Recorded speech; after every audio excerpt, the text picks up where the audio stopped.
Chapter 18. It was a long time before Pierre could fall asleep that night.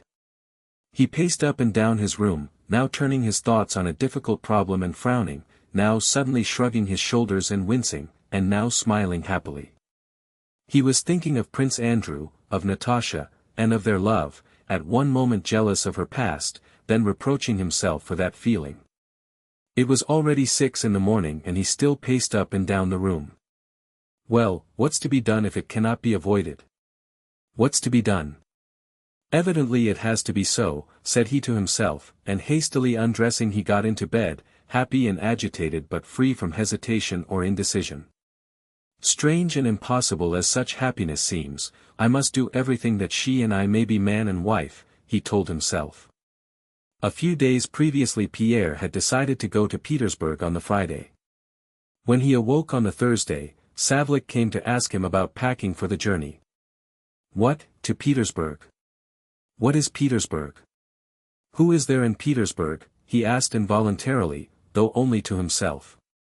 Oh, yes, long ago before this happened I did for some reason mean to go to Petersburg, he reflected. Why? But perhaps I shall go. What a good fellow he is and how attentive, and how he remembers everything, he thought, looking at Savlik's old face, and what a pleasant smile he has. Well, Savlik, do you still not wish to accept your freedom? Pierre asked him. What's the good of freedom to me, your excellency? We lived under the late count, the kingdom of heaven be his, and we have lived under you too, without ever being wronged. And your children? The children will live just the same. With such masters one can live. But what about my heirs, said Pierre. Supposing I suddenly marry, it might happen, he added with an involuntary smile. If I may take the liberty, your excellency, it would be a good thing. How easy he thinks it, thought Pierre. He doesn't know how terrible it is and how dangerous. Too soon or too late, it is terrible. So what are your orders? Are you starting tomorrow? Asked Savlik. No, I'll put it off for a bit. I'll tell you later.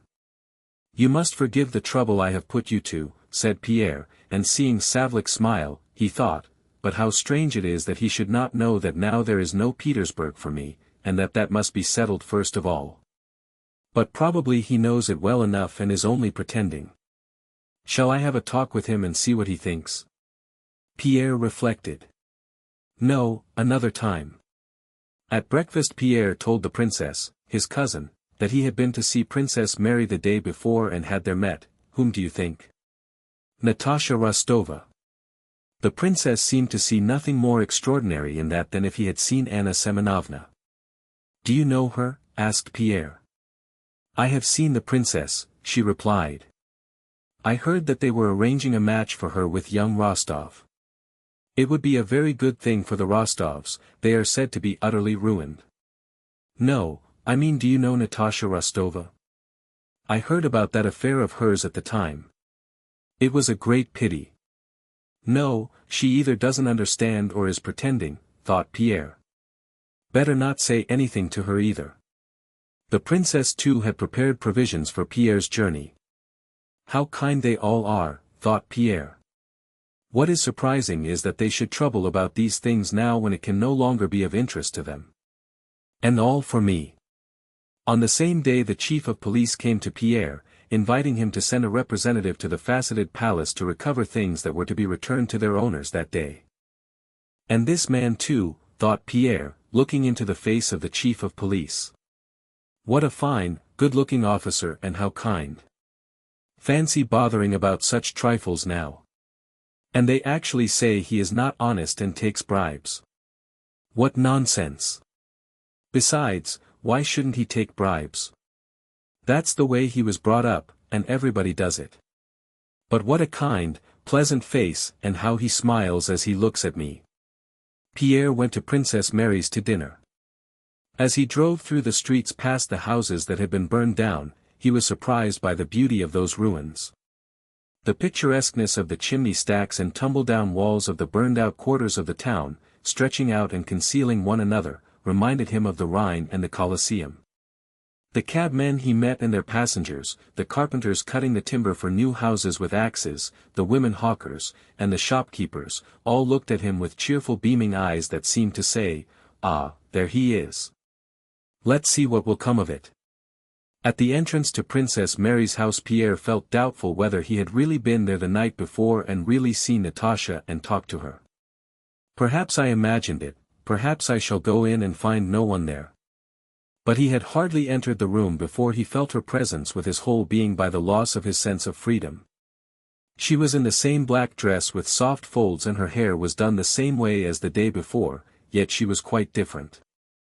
Had she been like this when he entered the day before he could not for a moment have failed to recognize her. She was as he had known her almost as a child and later on as Prince Andrew's fiancée. A bright questioning light shone in her eyes, and on her face was a friendly and strangely roguish expression. Pierre dined with them and would have spent the whole evening there, but Princess Mary was going to vespers and Pierre left the house with her. Next day he came early, dined, and stayed the whole evening. Though Princess Mary and Natasha were evidently glad to see their visitor and though all Pierre's interest was now centered in that house, by the evening they had talked over everything and the conversation passed from one trivial topic to another and repeatedly broke off. He stayed so long that Princess Mary and Natasha exchanged glances, evidently wondering when he would go. Pierre noticed this but could not go. He felt uneasy and embarrassed, but sat on because he simply could not get up and take his leave. Princess Mary, foreseeing no end to this, rose first, and complaining of a headache began to say good night. "So you are going to Petersburg tomorrow?" she asked. "No, I am not going," Pierre replied hastily, in a surprised tone and as though offended. "Yes, no. To Petersburg? Tomorrow, but I won't say goodbye yet. I will call round in case you have any commissions for me," said he, standing before Princess Mary and turning red, but not taking his departure. Natasha gave him her hand and went out. Princess Mary on the other hand instead of going away sank into an armchair, and looked sternly and intently at him with her deep, radiant eyes. The weariness she had plainly shown before had now quite passed off. With a deep and long-drawn sigh she seemed to be prepared for a lengthy talk. When Natasha left the room Pierre's confusion and awkwardness immediately vanished and were replaced by eager excitement. He quickly moved an armchair toward Princess Mary. "Yes, I wanted to tell you," said he, answering her look as if she had spoken. "Princess, help me. What am I to do? Can I hope? Princess, my dear friend, listen. I know it all. I know I am not worthy of her, I know it's impossible to speak of it now. But I want to be a brother to her. No, not that, I can't." He paused and rubbed his face and eyes with his hands. "Well," he went on with an evident effort at self-control and coherence. "I don't know when I began to love her, but I have loved her and her alone all my life, and I love her so that I cannot imagine life without her. I cannot propose to her at present, but the thought that perhaps she might someday be my wife and that I may be missing that possibility, is terrible. Tell me, can I hope? Tell me what I am to do, dear princess," he added after a pause, and touched her hand as she did not reply. "I am thinking of what you have told me," answered Princess Mary. "This is what I will say. You are right that to speak to her of love at present." Princess Mary stopped. She was going to say that to speak of love was impossible, but she stopped because she had seen by the sudden change in Natasha 2 days before that she would not only not be hurt if Pierre spoke of his love, but that it was the very thing she wished for. "To speak to her now wouldn't do," said the princess all the same. "But what am I to do?" "Leave it to me," said Princess Mary. "I know." Pierre was looking into Princess Mary's eyes. Well, he said. "I know that she will love you," Princess Mary corrected herself. Before her words were out, Pierre had sprung up and with a frightened expression seized Princess Mary's hand. "What makes you think so? You think I may hope?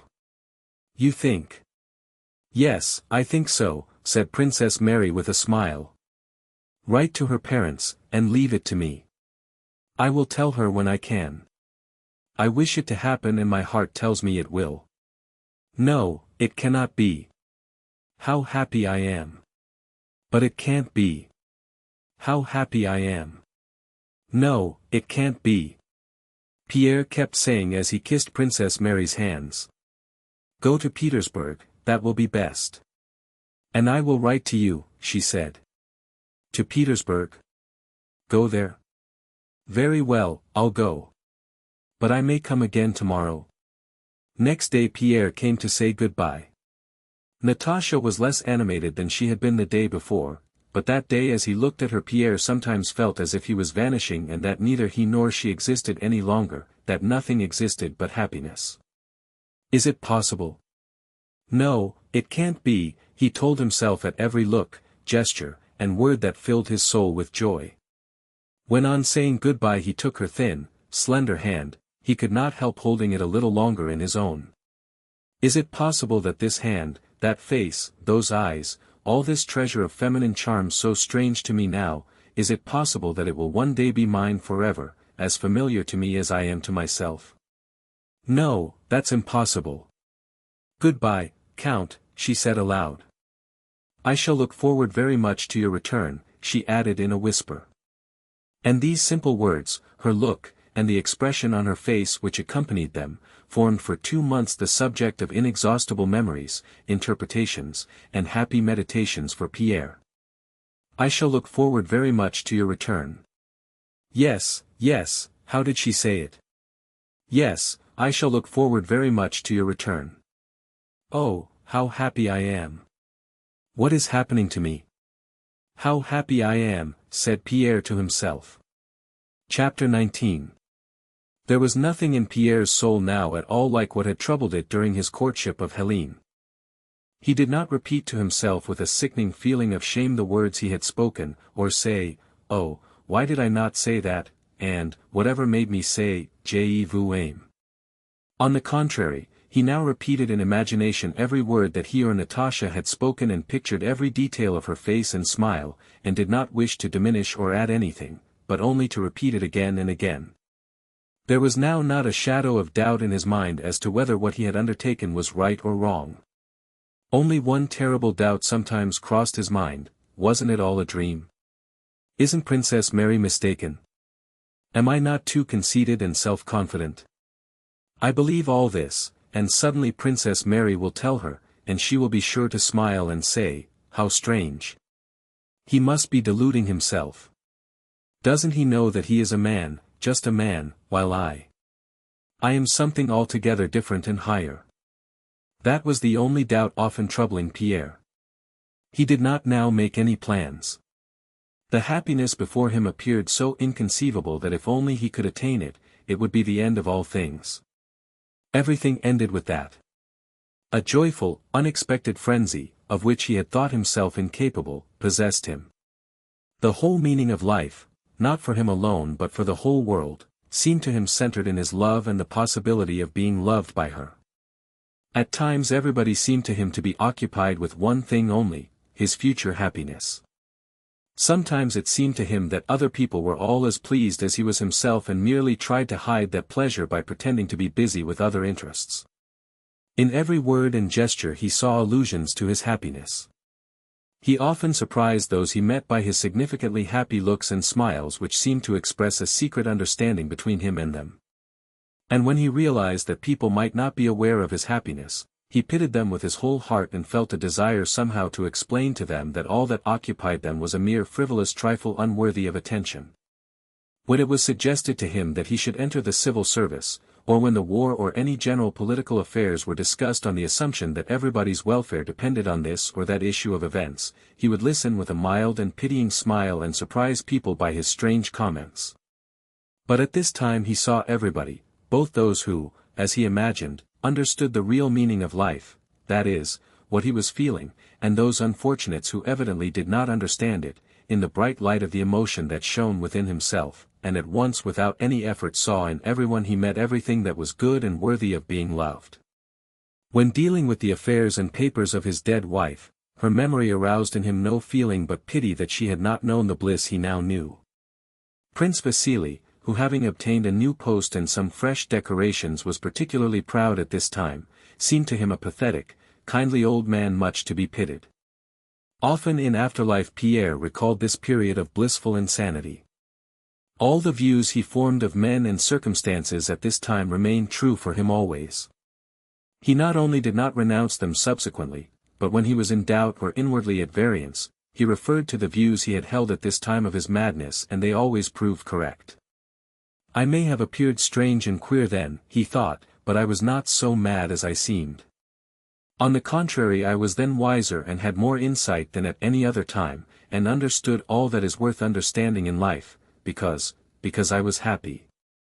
Pierre's insanity consisted in not waiting, as he used to do, to discover personal attributes which he termed good qualities in people before loving them. His heart was now overflowing with love, and by loving people without cause he discovered indubitable causes for loving them.